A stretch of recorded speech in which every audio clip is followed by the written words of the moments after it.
Gente, vamos trazer o Guilherme Amado agora direto de Brasília para a gente falar do terror e caos, né, que aconteceu no Rio de Janeiro ontem. Então, a maior milícia do Rio parou a cidade na tarde de segunda-feira, num ato de represália pela morte de um chefão da cúpula chamado de Faustão. Foram 35 ônibus e um trem incendiados, o maior ataque que se tem em história, além de outros veículos, pneus, enfim, paralisando o transporte público em dezenas de bairros da Zona Oeste do Rio de Janeiro. Foi um dos maiores ataques criminosos da história da cidade, afetou pelo menos 1 milhão de pessoas que moram nos bairros sitiados, 17 mil estudantes ficaram sem aula, 45 escolas foram paralisadas.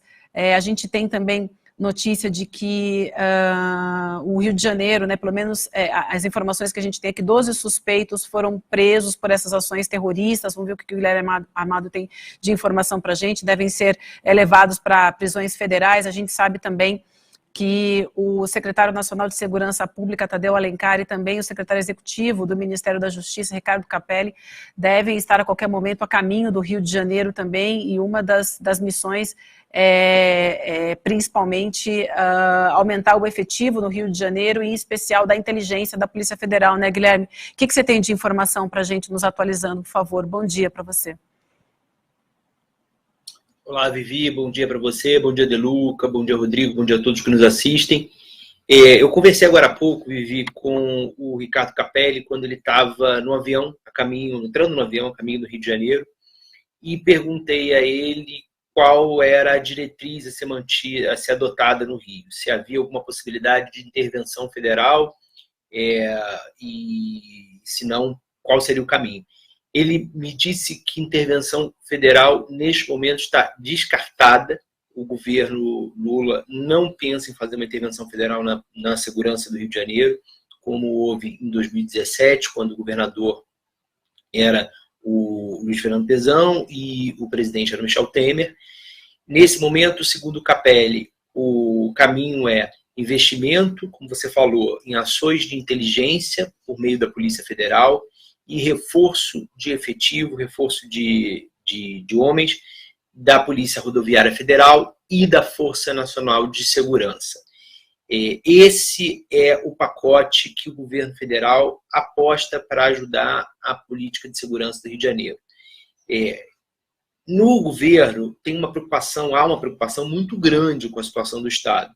Então, o fato de não pensarem nesse momento numa intervenção federal não significa que achem que a situação é mais branda ou que não demande futuramente uma ação desse tipo. A questão é que o governo federal não considera que esse seja, nesse momento, o remédio adequado para o Rio. É claro que tem por trás disso uma série de questões que a gente pode explorar aqui na nossa conversa, em relação aos militares, em relação ao instrumento jurídico que teria que ser usado, né, as GLOs, as garantias de lei e de ordem, para que conseguisse colocar os militares no Rio. Tem esse pano de fundo, mas a preocupação com a situação do Rio e com a incapacidade crescente, evidente, muito clara do governador Cláudio Castro de conduzir a segurança, isso existe não só no governo federal, mas por parte dos políticos negros. Na Assembleia Legislativa, essa preocupação ela existe. Existe por parte do prefeito Eduardo Paes, que vem manifestando em conversas privadas com diferentes pessoas, são muito grande com a situação do Estado. Ele tem concordado, traz a ele a análise de que o governador Cláudio Castro não parece ter capacidade de conduzir o Rio de Janeiro por mais 3 anos, como ele está no início do segundo mandato. Então você tem uma preocupação alinhada do governo federal, do poder legislativo estadual e da prefeitura da capital do Estado. Não é pouco concordando sobre a incapacidade do Cláudio Castro de conduzir Rio de Janeiro, né?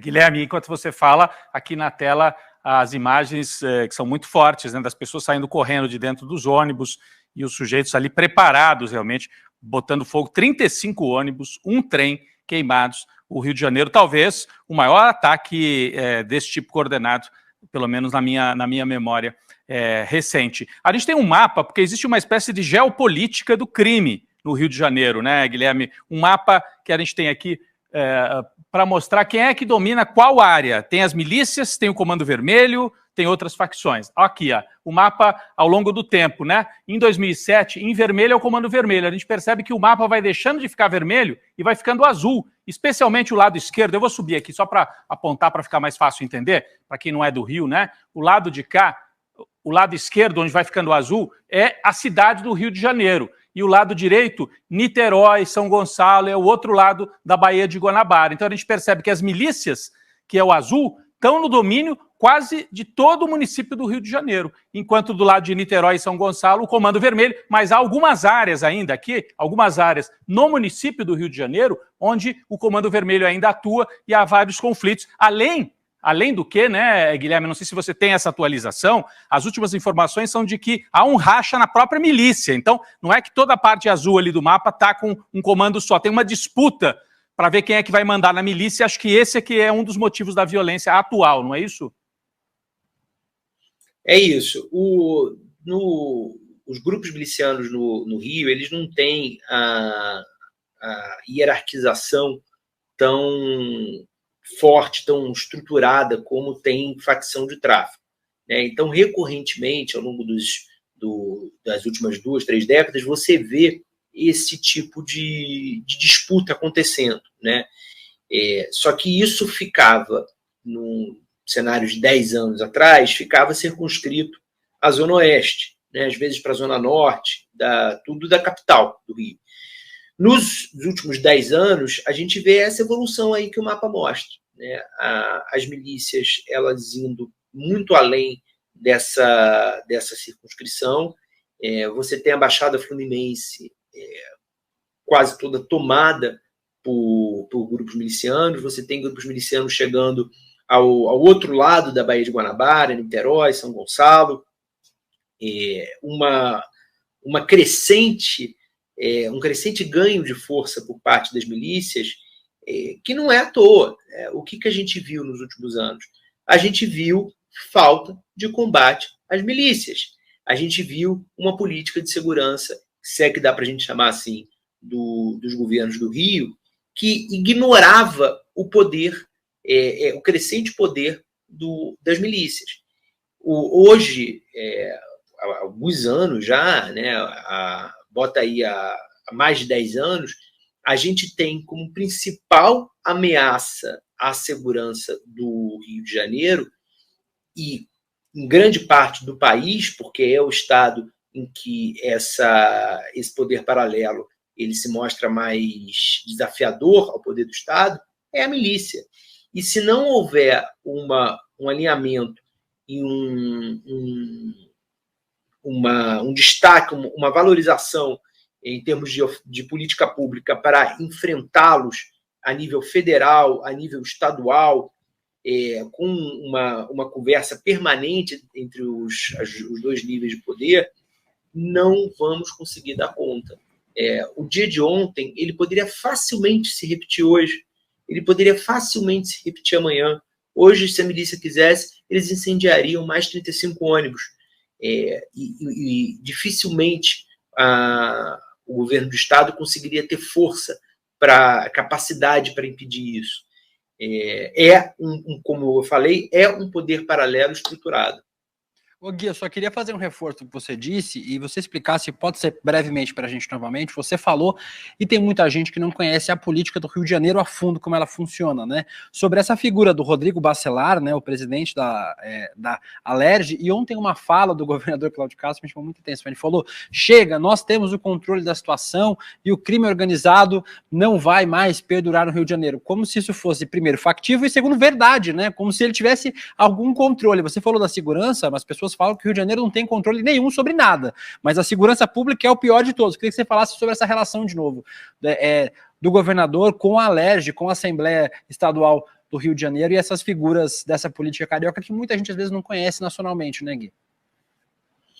O Rodrigo Bacelar, ele é uma figura desconhecida até no estado do Rio de Janeiro, porque ele é uma figura que há 5 anos não tinha importância nenhuma. Bom, aliás, como há 5 anos o Cláudio Castro também não tinha importância nenhuma, ele era, vamos lembrar, um vereador de baixo clero, que entrou como vice de uma chapa que não tinha chance nenhuma de ganhar.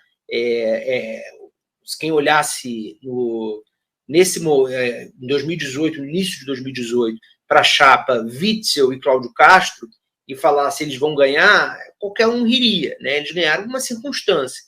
O Rodrigo Bacelar, ele cresce nesse vácuo de poder que ocorreu no Rio de Janeiro por conta da desestruturação do antigo PMDB, né? O MDB, que era o partido que mandava no Rio de Janeiro, que tinha, no mesmo momento, o governo do Estado, o governo da Prefeitura, o governo do Estado com Sérgio Cabral, o governo da Prefeitura com Eduardo Paes, a presidência da Assembleia Legislativa com o Finado Pisciani. Essas pessoas todas, né, com exceção do Eduardo Paes, elas são presas, elas são da Lava Jato do Rio de Janeiro, e seus aliados, há um vácuo deixado por eles. O Witzel se elege nesse vácuo em meio também à sanção do Bolsonaro, atrelando a imagem dele do Bolsonaro. O Cláudio Castro assume o Witzel é afastado, depois pelo impeachment. O Rodrigo Bacelar é secretário do Cláudio Castro e cresce nesse vácuo. Alguma coisa acontece no aéreo da política fluminense que o Cláudio Castro tem uma reverência, uma obediência ao Rodrigo Bacelar estranhíssima. O fato é que hoje parece, não sou eu que estou falando isso, os próprios deputados da Assembleia Legislativa, parece que quem manda de fato é o Rodrigo Bacelar. Sabe-se lá por quê, é isso que parece acontecer. Então, na semana passada, a gente teve uma troca na cúpula da Polícia Civil, trocou o chefe da Polícia Civil, foi colocado lá um nome que o Bacelar queria, o chefe da Assembleia Legislativa, lembrando de novo, o Bacelar é o chefe da Assembleia Legislativa. Ele falou para o Cláudio Castro trocar o chefe da Polícia Civil, o Cláudio Castro trocou. De novo, por essa estranha obediência que o Cláudio Castro tem ao Bacelar.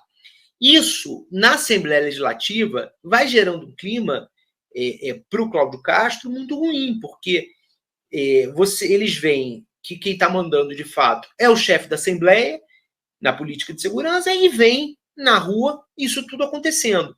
E quando o Cláudio Castro vai para a televisão e fala meia dúzia de palavras em tom duro e querendo dizer que tem controle do Estado, só resta aos deputados e a nós que estamos do lado de cá rir, porque claramente esse governador não tem controle do Estado que ele governa.